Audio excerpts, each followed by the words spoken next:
Pour continuer donc, dans cette réflexion sur la façon dont on peut redonner du sens et améliorer en tout cas la façon dont le sens émerge dans les pratiques soignantes, j'ai le plaisir euh, d'accueillir Hélène Gébel, qui est l'ancienne coordinatrice de l'EREG et que j'ai connue à ce titre-là, puis, enfin du site alsacien d'abord, puis de l'EREG, et qui actuellement est référente éthique à Soprasteria et chargée des relations institutionnelles, c'est-à-dire qu'elle réfléchit tout à fait à ça, la façon dont finalement l'éthique peut être peut apparaître comme un élément qui permet effectivement de réfléchir et donc de donner du sens à la pratique, quelle qu'elle soit. Là, on parlera bien sûr de pratique soignante.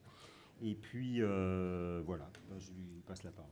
Oui, merci Patrick. Bonjour à toutes et à tous. Déjà, effectivement, c'est pour moi très plaisant d'être avec vous aujourd'hui parce que je suis l'ancienne coordinatrice de l'EREG et avant ça, l'ancienne coordinatrice de l'ERERAL, c'est-à-dire l'espace de réflexion éthique d'Alsace. Mais je vais vous préciser un peu plus mon parcours pour que vous compreniez pourquoi je présente ce sujet aujourd'hui. Alors, à l'instar des autres intervenants aujourd'hui, j'ai un parcours, disons, je suis passée en tout cas par plusieurs chemins. J'ai fait mes études à l'Institut d'études politiques de Strasbourg. Et je me suis d'abord spécialisée en tout ce qui est la gestion, donc le fameux tournant gestionnaire. Disons que je me prédestinais à ça, ressources humaines, compta, analyse financière, etc. Et j'ai commencé à travailler chez Deloitte. Donc je ne sais pas si vous connaissez un petit peu. Boîte qui fait du consulting, de l'audit, etc. Et très vite, je me suis trouvée confrontée à un vide de sens. Pour moi, ça n'avait aucun sens. Je produisais beaucoup de résultats, mais pas de sens. Et j'ai eu l'opportunité à ce moment-là donc rapidement de changer, d'être attachée parlementaire pour un sénateur qui siégeait au comité consultatif national d'éthique. Et donc c'est comme ça que je suis arrivée sur le chemin de l'éthique.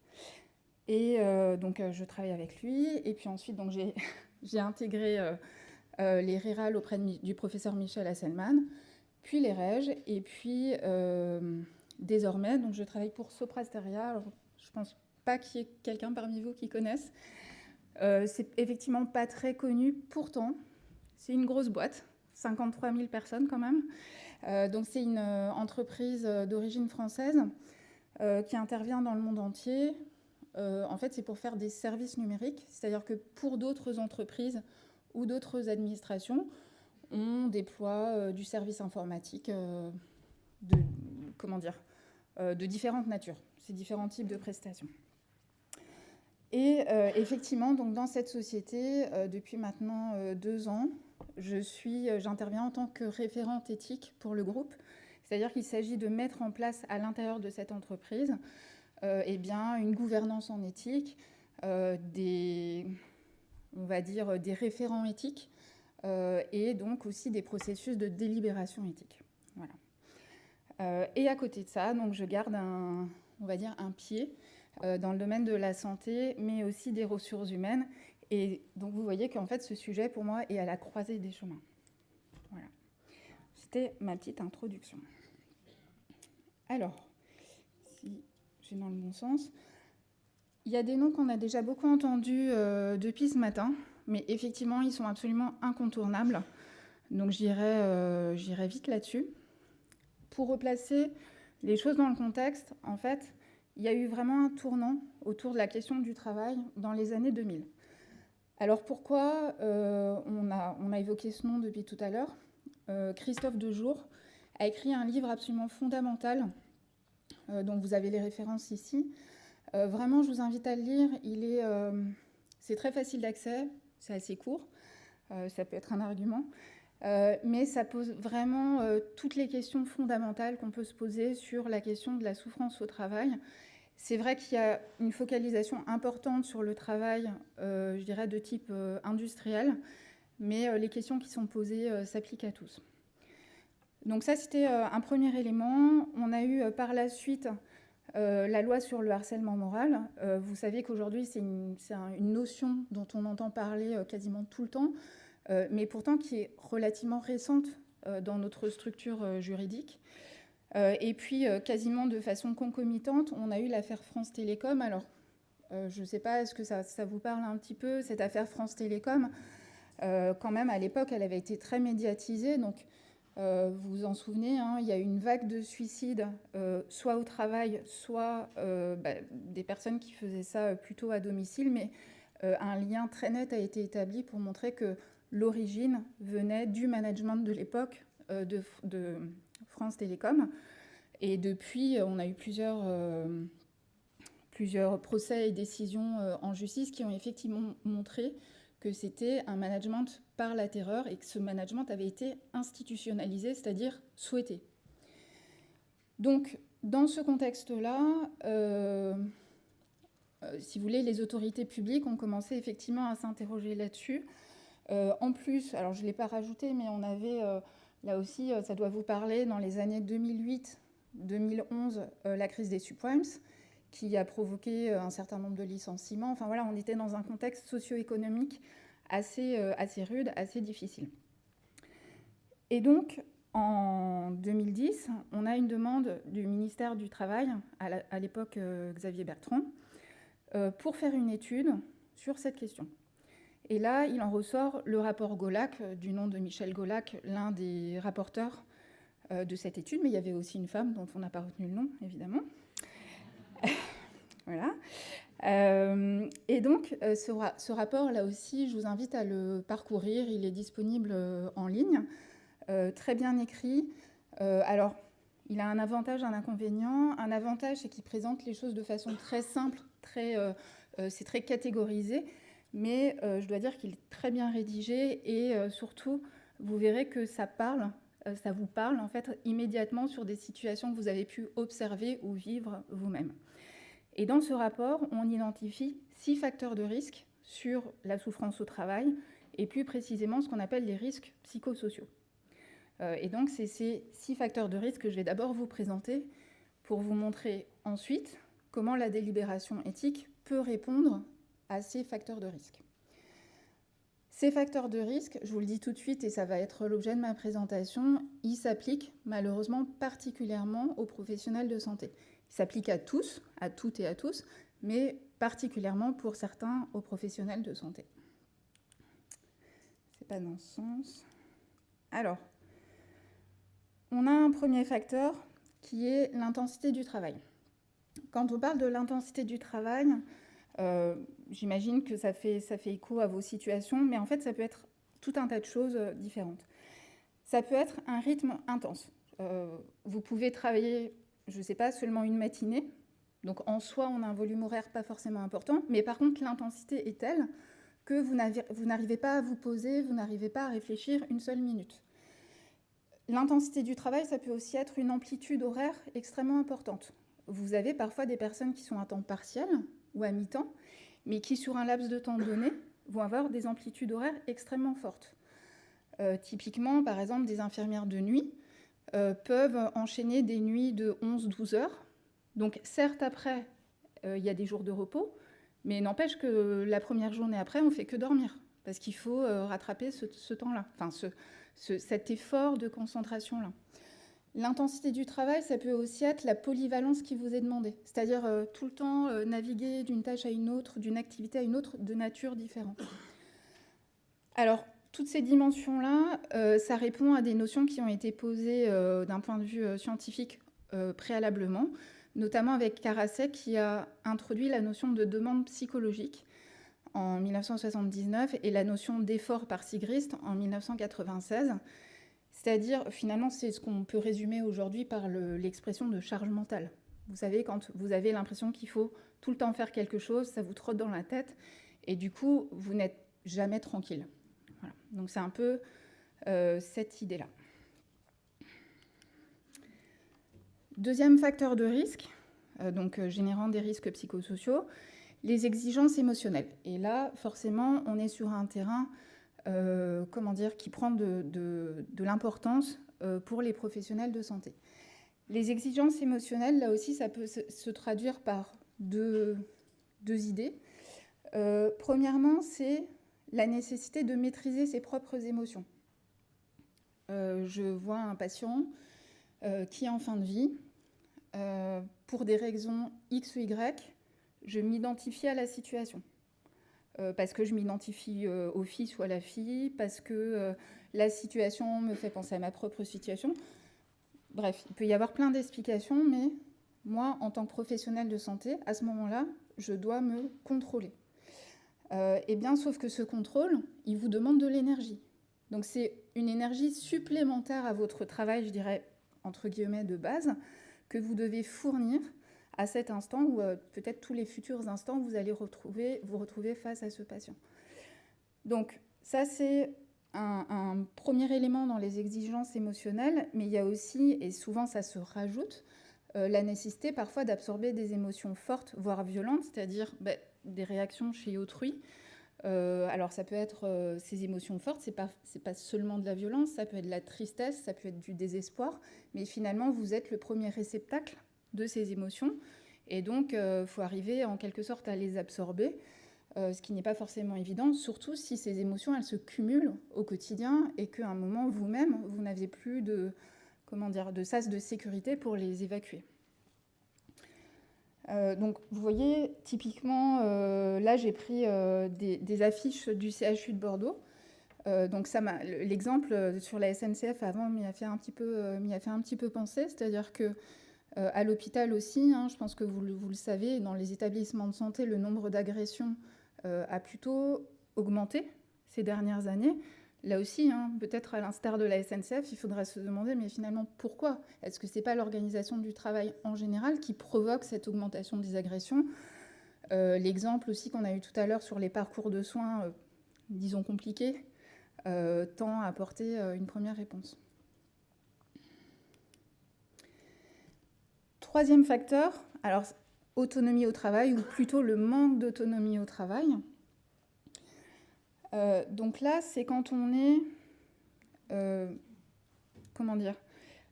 quand on subit plus que l'on est acteur de sa propre situation de travail.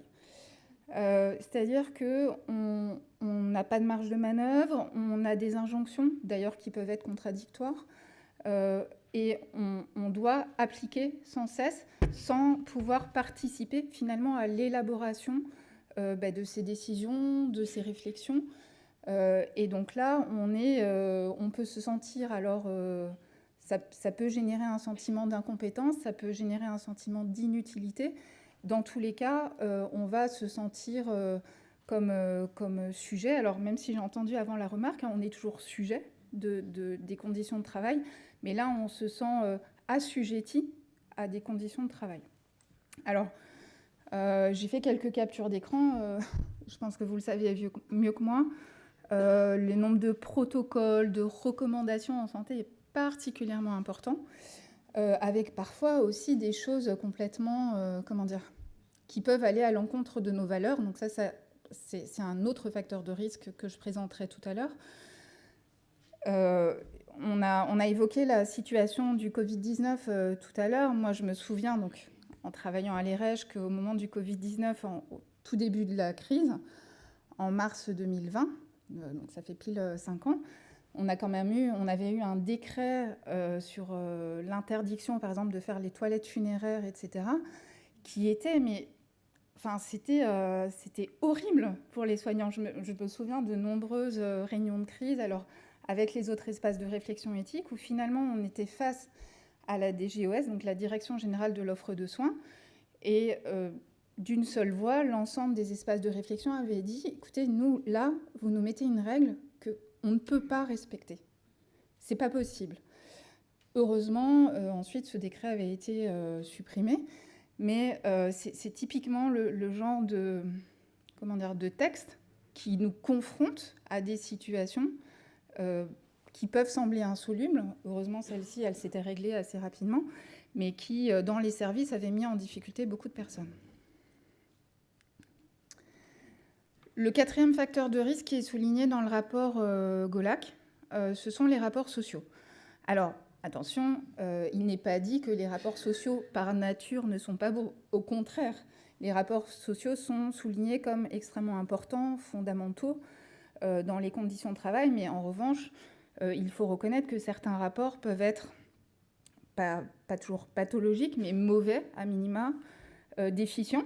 Donc les rapports sociaux, ils sont aussi problématiques quand il n'y en a pas, quand vous n'avez pas de reconnaissance au travail, quand vous n'avez jamais de possibilité de dialoguer avec votre management, avec votre direction, quand on vous renvoie à un on a dit que, il faut que, mais c'est jamais personnalisé.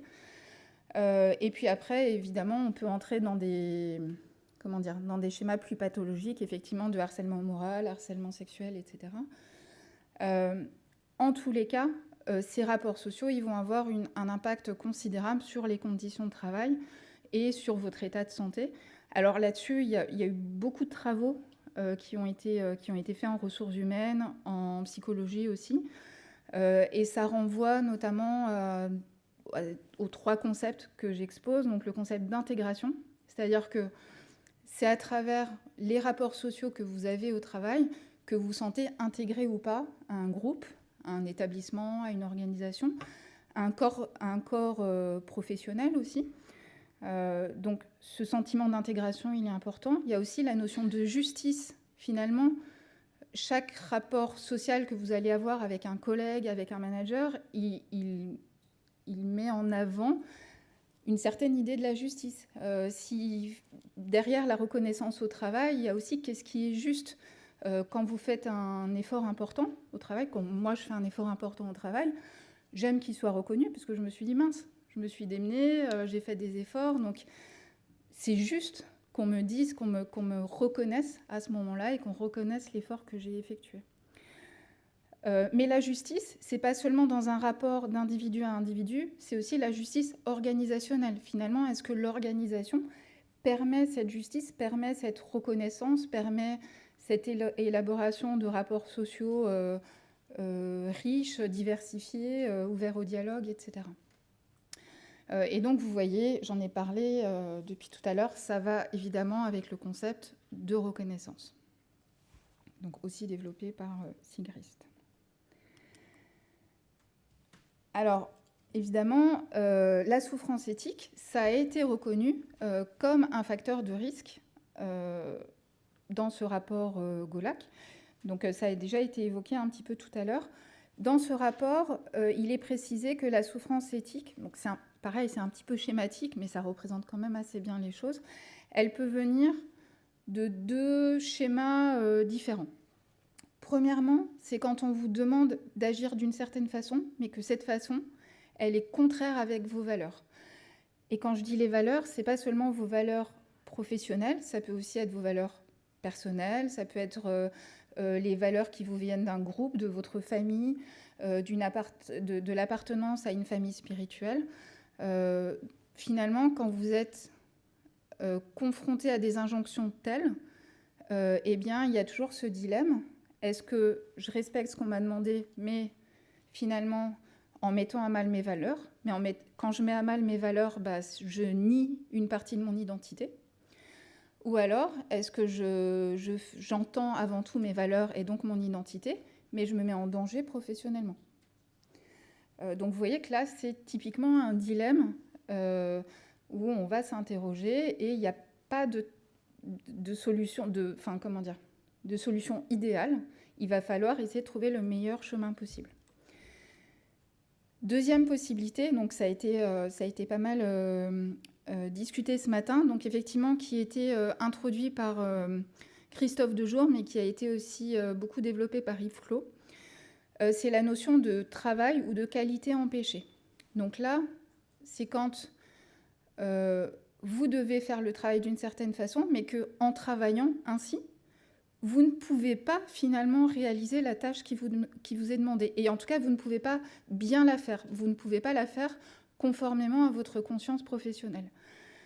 Donc, c'est vrai qu'en santé, un exemple qui marche toujours, c'est typiquement dans un établissement, quand il faut faire la toilette de X patients le matin, Et en même temps, on vous dit « Ah oui, il faut être à l'écoute des patients ». Ben oui, mais quand j'ai 20 patients pour qui je dois faire la toilette le matin, c'est pas possible.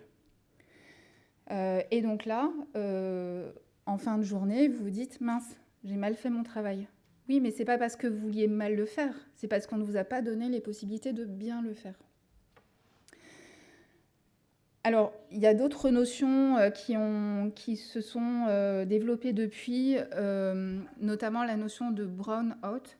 Donc là, c'est le sentiment d'inutilité que je ne développerai pas forcément parce qu'il s'applique moins aux soins, mais qu'on retrouve pour le coup beaucoup dans des fonctions gestionnaires, justement.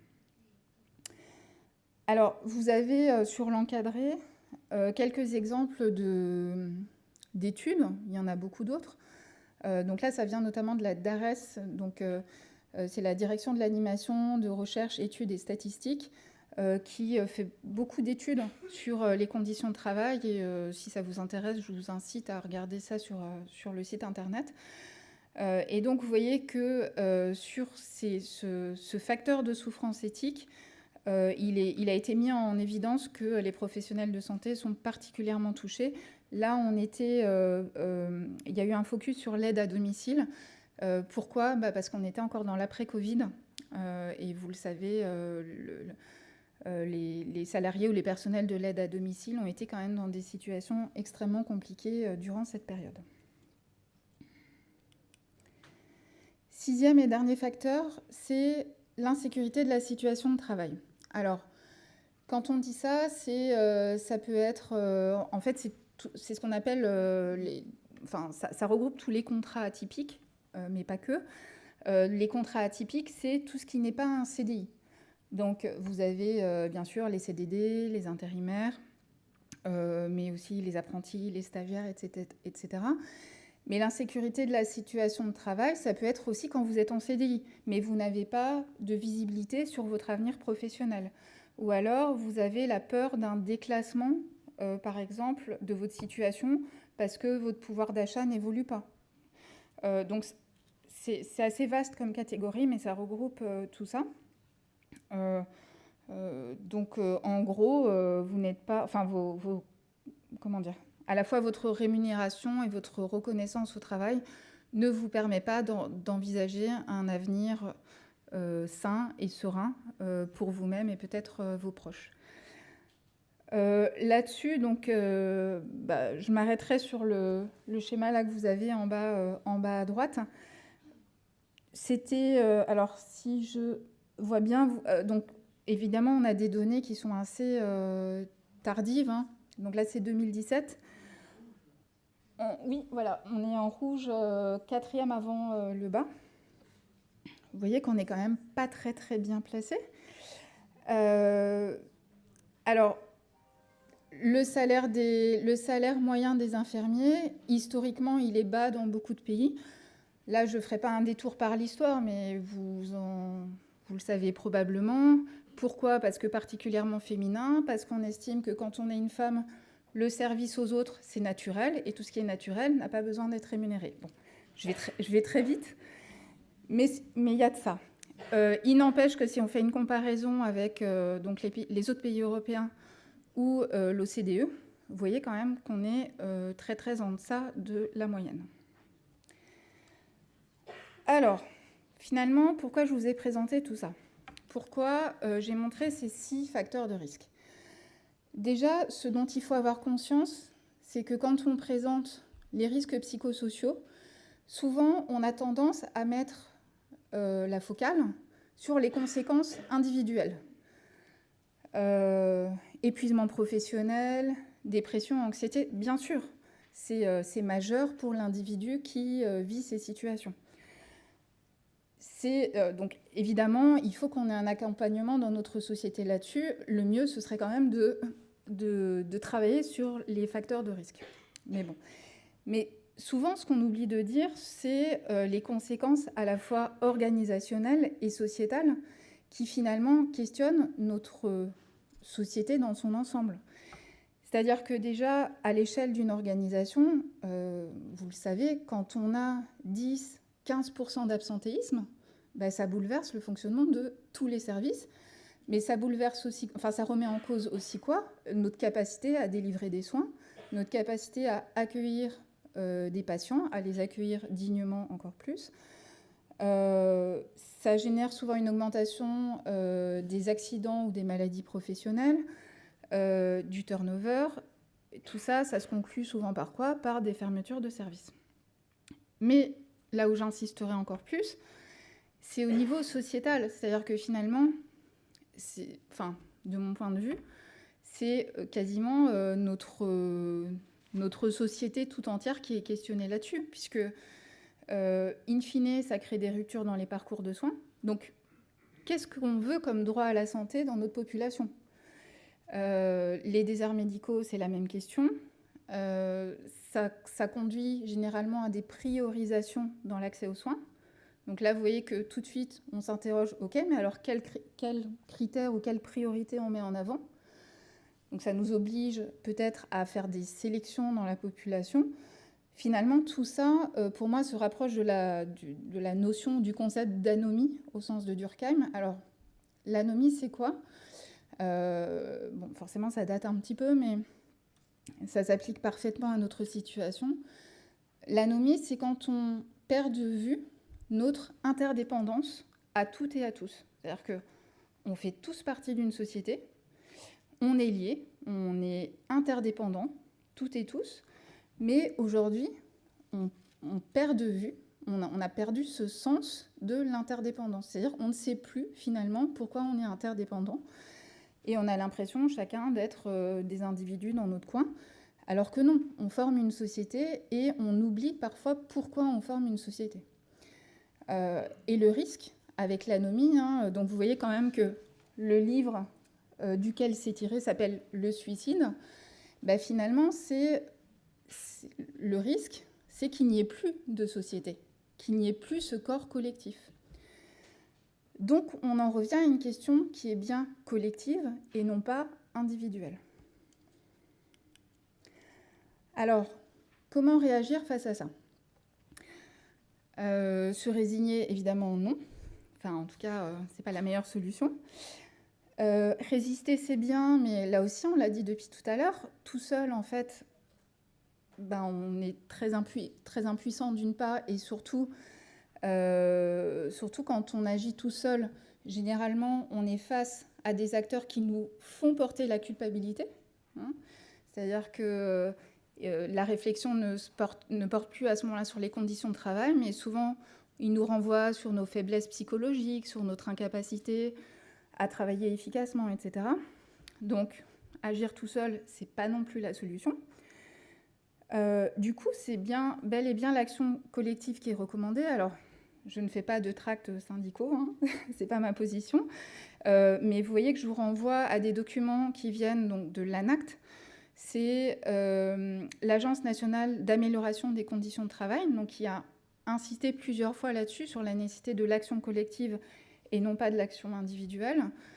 Idem pour l'INRS. Et puis, là où moi j'insisterai, c'est que la délibération éthique, c'est une action collective qui permet aussi de s'interroger sur ces conditions de travail et donc sur les facteurs de risque psychosociaux.